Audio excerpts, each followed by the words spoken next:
Hey everybody, I've been asked by one of my subscribers to do a review on my NeoAir XLite that I used in 2016-2017. Altogether, 6 months worth of hiking. So as far as use-wise, it's probably pretty close to a through hike. You all know that I'm a slower hiker, so that only means 1,400 miles so far. But it's worked real well for me. Had no malfunctions in it. I think the new price on this when I got it probably right before Christmas in 2015 was about $139.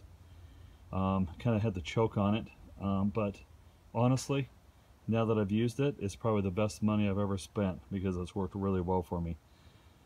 Weight wise, it weighs right in at 12 and 5/8 ounces. And I've got a little video insert here for you on that. Okay, it weighs in at 12 and 5/8 ounces.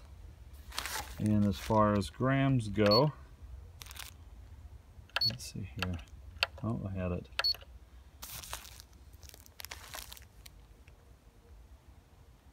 $359 grams. Okay, so for the time that I hiked with it, once again, 1,400 miles. I had no delaminations or punctures. If you want to know what a delamination looks like, boy, sometime this winter, Redbeard, Will Woods, put out a video where he was doing a winter hike from Hot Springs south, and I think he only got a day or two in, and he had a gear failure that turned out to be his NeoAir XLite. And he had about 1,200 miles on that particular pad, and he shows what the delamination looks like if you want to go check that out. For me, I always use the ground cloth. This is a piece of Tyvek that I would put under my Big Agnes, so if I was in a shelter, I would use those two in combination to be able to keep the to be able to basically protect the NeoAir from any kind of punctures, some slivers or anything like that. Let's see. For me, I used about 17 breaths to blow it up. So I did mouth blow it up.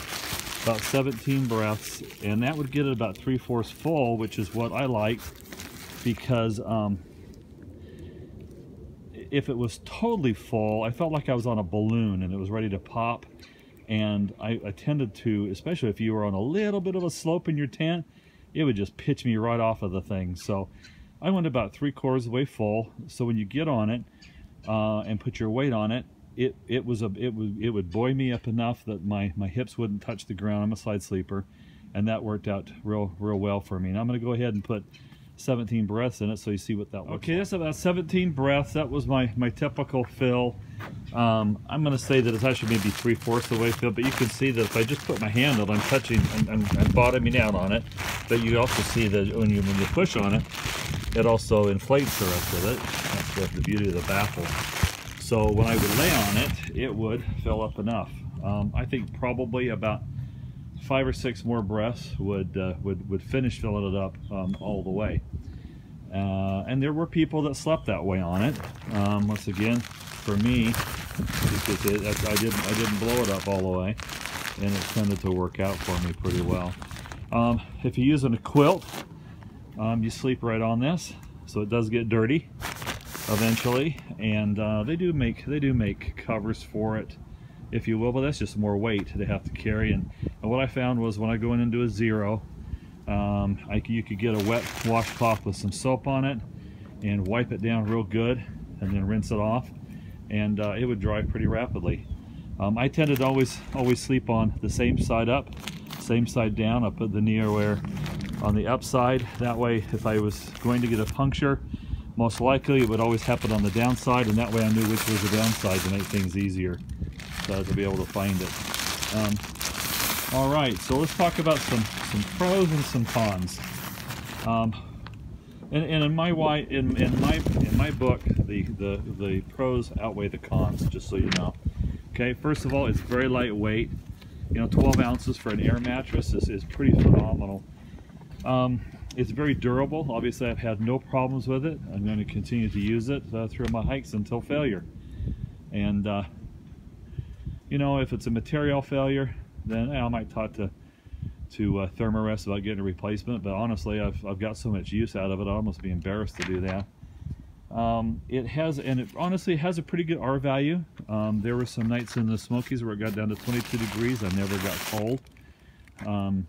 You know, with that, sleeping with the quilt, never had any cold spots. Sure, just like anything, once you get someplace in the middle of the night and you get it all nice and warm, if you move, it might get a little cold. But it did a great job. I didn't feel like I needed anything like a four-season one. It worked great. Like I said, all the way down to about 22 degrees with my 30-degree quilt, with some like a smart wool bottom and a Patagonia mid-weight top on. Basically long johns, if you will. That kept me warm enough with a hat, a nice fleece hat. So, okay, so pros. That's pros. What about cons? Cons on this: it's noisy, and it gets better as it gets older.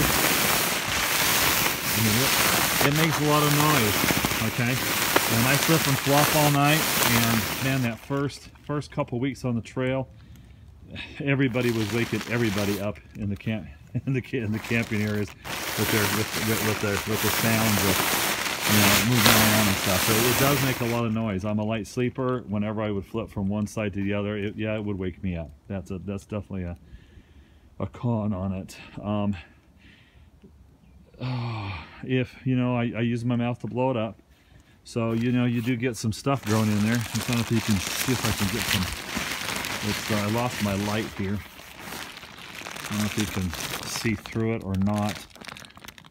Probably not.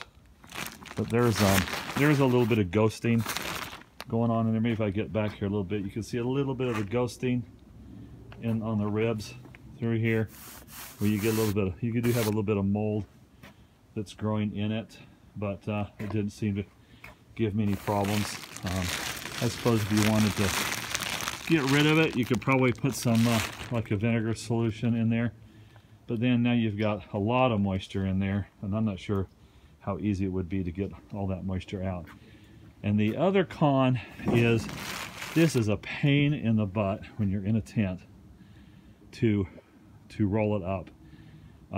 So usually in the morning you let the air out of it, and you do it while you're on it, because then your body weight will push the air out. That makes a lot of noise. You're in a shelter and you're the first ones to get up. You're waking everybody up when you're doing that. Okay, and then the process of actually folding it, you got to fold it.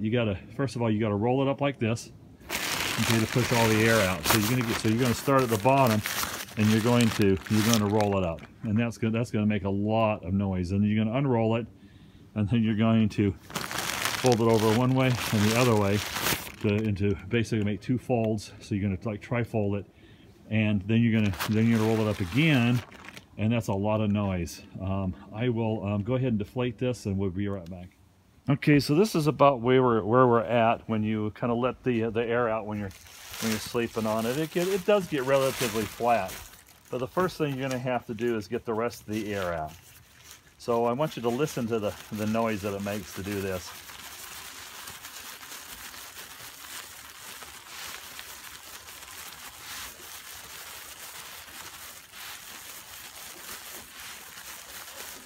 This is a process that I hated more than anything in the morning as I'm breaking camp, trying to do this in a tent.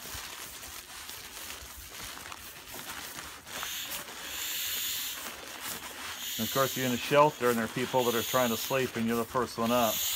It makes a lot of noise. Now, in a perfect world, I wish Therm-a-rest sold a sleeve that was like this, because I would buy it. I would just put this in like this, crank that down, and then put it in my pack. But unfortunately, they don't, and I'm not skilled enough to make one. So then after you get done doing that, now in the tent, and usually I'd have to do this with it, where I would not trying to push it out all the way. Now you're gonna have to tri-fold it. Okay. And once again, this is making a lot of noise.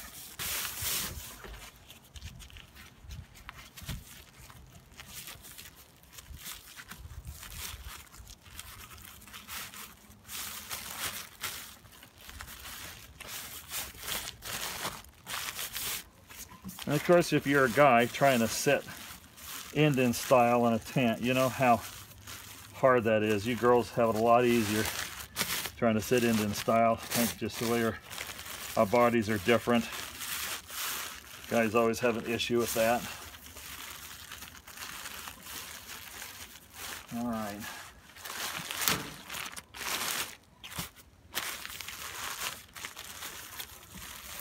So while I'm rolling the rest of this up, am I happy with this? Yes, absolutely. Would I buy it again? Yes, absolutely. If you're a ground sleeper, would you go with an air mattress versus a closed cell foam? Yes, absolutely. And I'll tell you, I ran into, and sometimes I wonder because it is lighter, it's a lot easier. Southpaw, he hiked, I think in 06. And so when he was out hiking it again, he had an air mattress. He said that after he got done hiking in 06, to the present day, he feels that his hips are permanently bruised from trying to sleep on a closed cell foam air mattress. Okay, and I just close that up. Oops, sorry about that. I just kicked the tripod. And then you put it in the sleeve. So would I recommend this? Yes, absolutely. Is it a great product? Yes, absolutely. Is it durable? Yes, absolutely. Is it noisy? Heck yes. Will it wake you up in the middle of the night? Maybe. Yeah, probably will. Is it going to hike? Is it going to wake up other people as you flip and flop in the shelter? Yeah, it will. But guess what? A lot of other people are using it, and it's okay. All right, everybody. I hope this helps. And until next time.